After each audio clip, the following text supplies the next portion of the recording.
Now, local artist Olympia McEwan is putting together an art exhibition featuring 7 inspirational women from Guernsey, known for their outstanding achievements, and all for the celebration of International Women's Day next Saturday. Olympia's in the studio with me now. Tell us a bit more about it. Welcome. Thanks for coming in. Thanks, Jim. Lovely to be here. Now, how did you decide?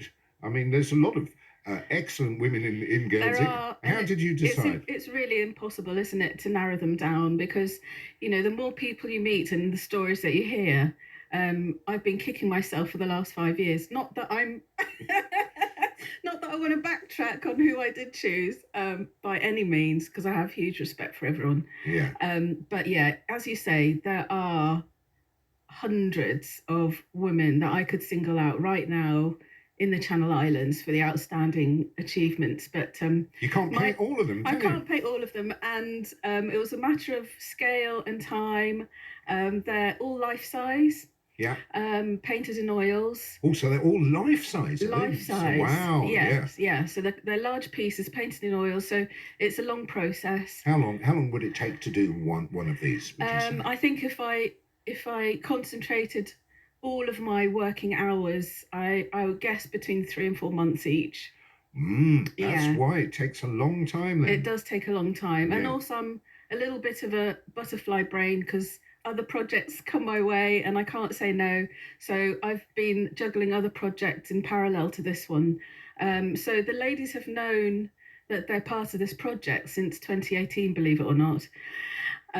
But as I say, there's been a lot that's been going on in that time. Well, it's since 2018 then. So how did the pandemic impact on you getting this project together? Yeah, well, actually, this project was mothballed 18 months leading up to the pandemic, purely because I was working on another public art project, which is compiling a book to celebrate the 75th anniversary of the end of the Second World War, of the occupation. That was a beautiful book that I published with Blue Ormer with Steve Foote.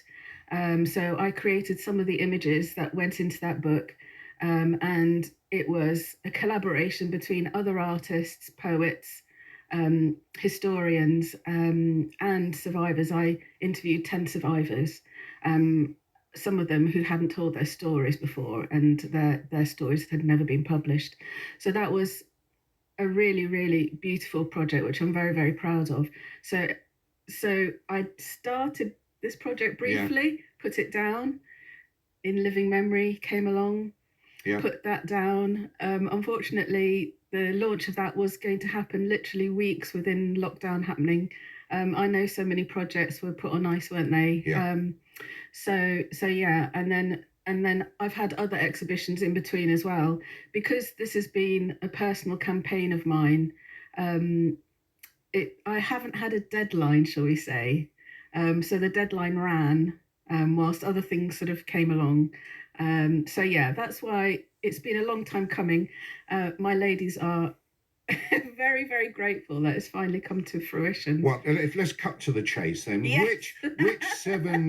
Which seven outstanding Guernsey women have you included in the project? Yeah, well, they are outstanding. So I've got Jane Ozanne. So she's the LGBTQ plus champion within the Church of England, and has been the sort of driving force behind a law coming into place for making conversion therapy, for banning conversion therapy. So yeah, she's an outstanding woman. I've obviously got, as you can see, Dame Mary Perkins, and it's coincidentally it's their 40th anniversary this year, isn't it? Yeah, and it was Mary's 80th birthday just last week or the week before. Yes, yeah. So I think that's quite a nice time for her sort of portrait. That ties in nicely. You got Joe Prio there too. I've got Joe Prio, again a charity on the island that a lot of islanders have relied on for so many years, and so many people have been a part of the success of it. And for her and Andy to champion this particular charity, their work again is outstanding. I've got Baroness Pitkeithley. So she's the first woman ever in the history of the Channel Islands to become a member of the House of Lords. And she's our very own Jill Bisson originally, becoming Baroness Pitkeithley. I've got the beautiful musician Nessie Gomez. Yeah. And she just recently had her 2 sellout gigs at St James. Yeah. So that was lovely to see her back on the island. And then I've got Megan Pullum KC. So again, another first in the history of Guernsey. So in 500 years of Guernsey law, the chief lawyer is a woman. And the last lady here, Professor Ardent, she's actually in international in the international sort of world of science. She's quite a hero, but her profile was very, very low on the island purely because she came back to the island to retire. She went to school here. She went to Ladies' College, but she's known as the queen of melatonin. So the hormone in our body that's regulated, that regulates our body clock, our night and day body clock.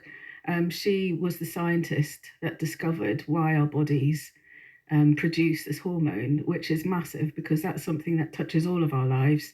And this is a Guernsey woman. And sadly, she died back in September, didn't she? Yes, yeah. Unfortunately, it was most unexpected because she was still very active on the circuit, attending lectures within her scientific area. But yeah, it's just one of those things that was completely unexpected. So she's never got to see the final portrait, but she was very much part of the process because she was a budding artist herself, actually. Right.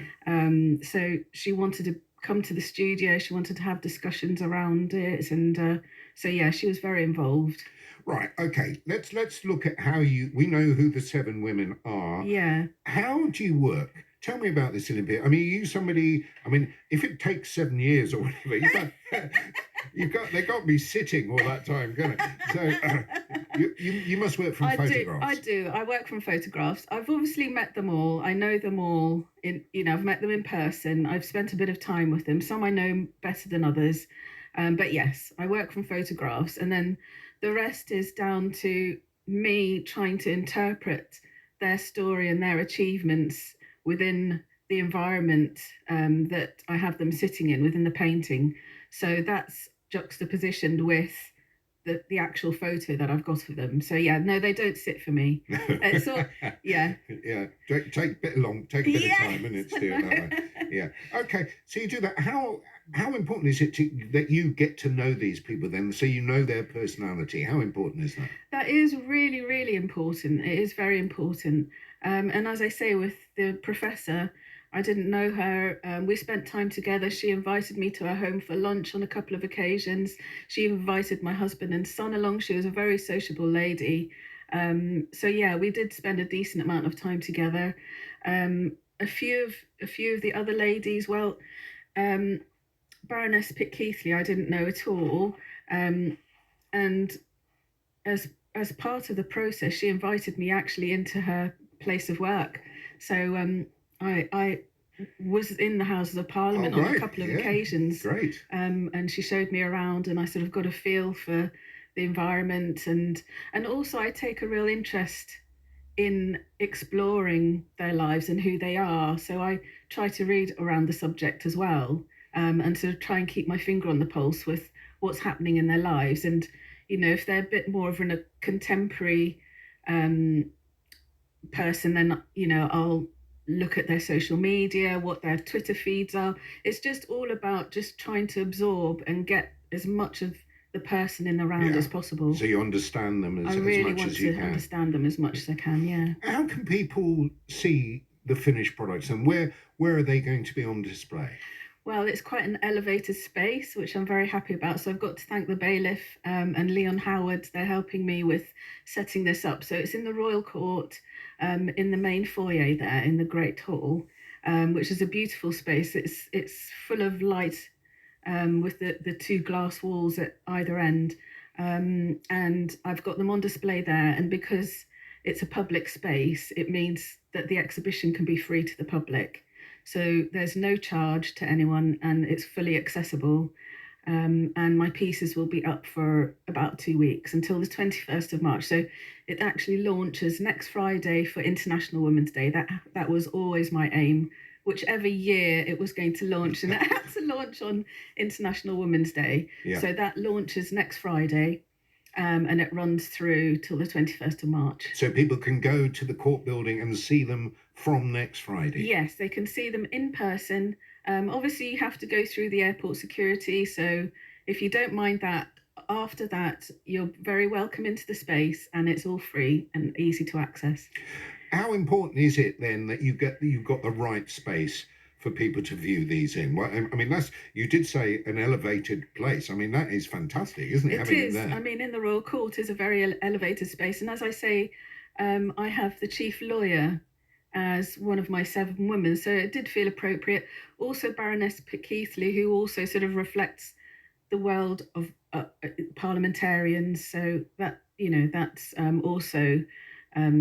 fits in, doesn't it? Fits in with the environment, yeah. Mm. Yeah. Any plans? I mean, I was going to ask you this, as you knew I was going to ask you this. Any plans for a follow-up? Are you going to do another 7 Women? Well, my brain is always whirring, and I'm thinking next time someone cheekily, but I think it's quite a clever idea.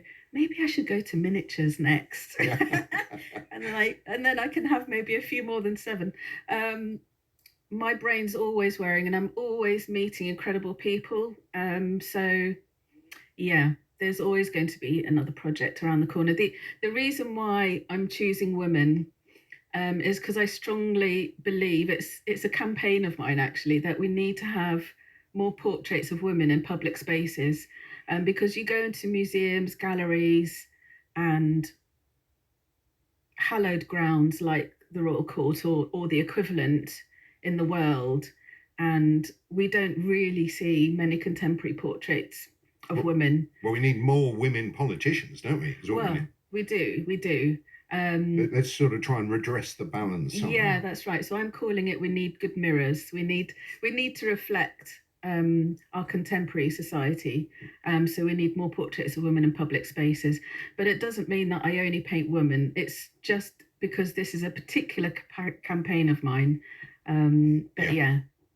Well, your 7 Women exhibition, it's a public art project, and people can watch or have a look at all of your pictures from next Friday, International Women's Day. Thank you. Yeah. And you're going to, go on. Can I just do a bit of a plug as well? Go on then. There's more. Thank your sponsors. Yeah. Well, there's more to the exhibition than just the paintings. I've got free lunchtime talks where students from local schools are going to be interviewing some of my 7 women. At the moment, we've got Jane Ozanne and Dame Mary Perkins. So they are actually going to be interviewed by the students themselves, which is lovely. And those lunchtime talks are going to be free events. So if anyone's passing by, they can drop in and experience those interviews. And where are they taking place? They're going to take place in the space itself.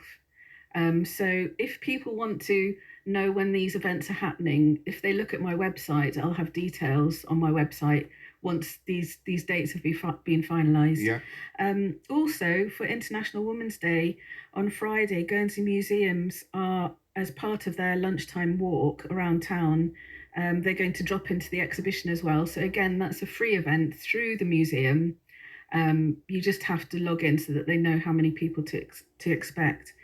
And then I'm also open to having as many community groups and schools come into the space as possible, so we can just carry on with this discussion, which is an important one, I believe. And you'll be there for... And I'll be there for the duration. I'm going to be there because I want to be available to show people the work and to have those chats. Well, take a sleeping bag. That's yeah.